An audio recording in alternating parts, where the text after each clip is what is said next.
Hello दोस्तों। आज की इस वीडियो में हम बात करेंगे बिहार बोर्ड 12वीं कक्षा के लिए इंग्लिश 100 मार्क्स के लिए पूछे जाने वाले कुछ महत्वपूर्ण समरी।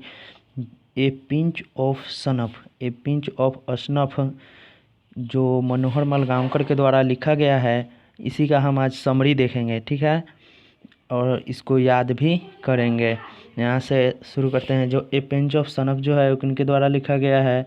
ए पिंच ऑफ सनफ मनोहर मालगांवकर के द्वारा लिखा गया है। ए पिंच ऑफ सनफ जो है किनके द्वारा लिखा गया है? तो ए पिंच ऑफ सनफ मनोहर मालगांवकर के द्वारा लिखा गया है। अब इसका समरी हम लोग देखेंगे। ठीक है, तो समरी यहाँ से स्टार्ट करते हैं।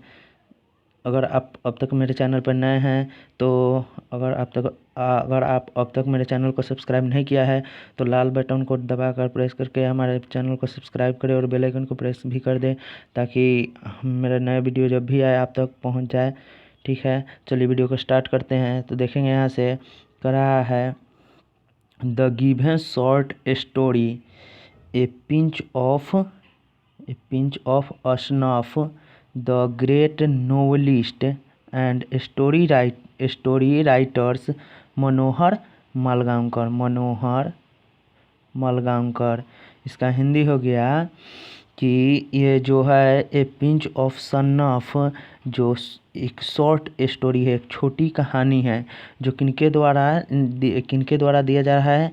तो ग्रेट यानी कि महान नोवेलिस्ट एंड स्टोरी राइटर्स यानी लेखक जो है उनका नाम क्या है? मनोहर मालगांवकर के द्वारा जो यह है ए पिंच ऑफ असनफ लिखा गया है। ठीक है, अब आगे देखेंगे। कह रहा है मनोहर मालगांवकर वाज बोर्न इन 1913 यानी कि मनोहर जो लेखक है यानी कि जो राइटर है मनोहर मालगांवकर, उनका जन्म कब हुआ था? तो 1913 में हुआ था। मनोहर मालगांवकर वाज बोर्न इन 1930 यानी कि 1913 में मनोहर मालगांवकर का जन्म 1913 में हुआ था।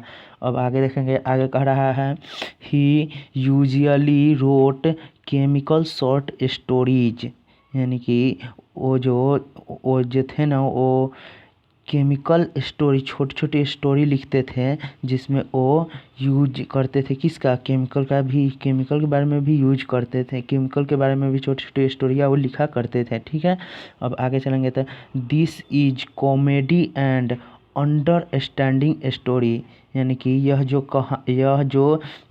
ये स्टोरी जो है वो कॉमेडी से भरा हुआ है और अंडरस्टैंडिंग भी है, जिससे शानदार होता है वो भी है। ये कहानी है, बहुत अच्छी कहानी है। ठीक है, आगे देखेंगे। तो आगे कह रहा है, आगे क्या कर रहा है?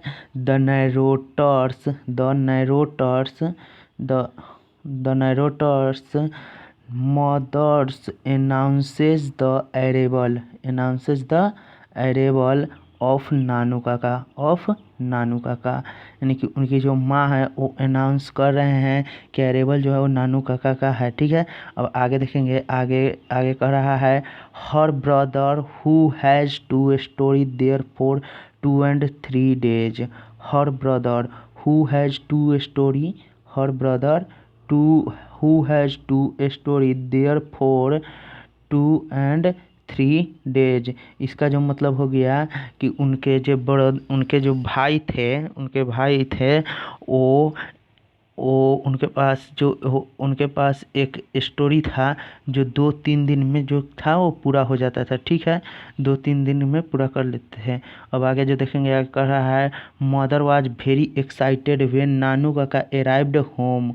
Mother was very excited when Nanu Kaka arrived home. जब नानू काका घर पे आने वाले थे तो उनकी जो मदर यानी कि माँ जो थी वो बहुत एक्साइटेड थी। ठीक है, आगे देखेंगे। आगे कह रहा है but to narrator's hard luck he had to give up his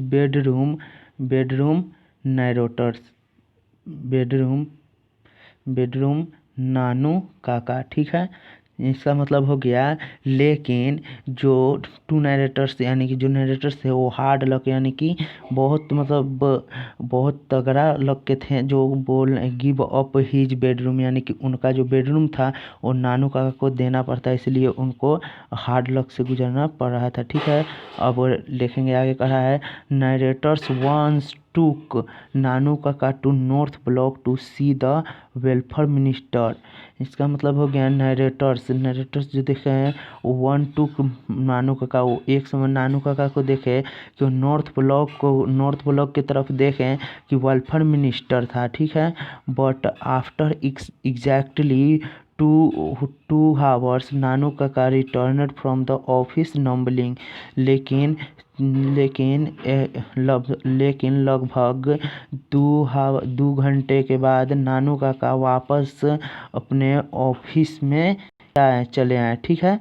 बस इतना ही समरी हम लोग याद कर लेंगे तो हमारा जो है बोर्ड एग्जाम में जो 5 नंबर का जो समरी आता है उसमें 5 नंबर मिल जाएगा। अगर आप हमारे चैनल पे नहीं हैं तो ऑनलाइन स्टडी सेंटर को सब्सक्राइब करें और बेल आइकन को भी प्रेस कर दे ताकि मैं जब भी नए वीडियो लाऊं उसका नोटिफिकेशन आपको मिलता रहे। तब तक के लिए धन्यवाद।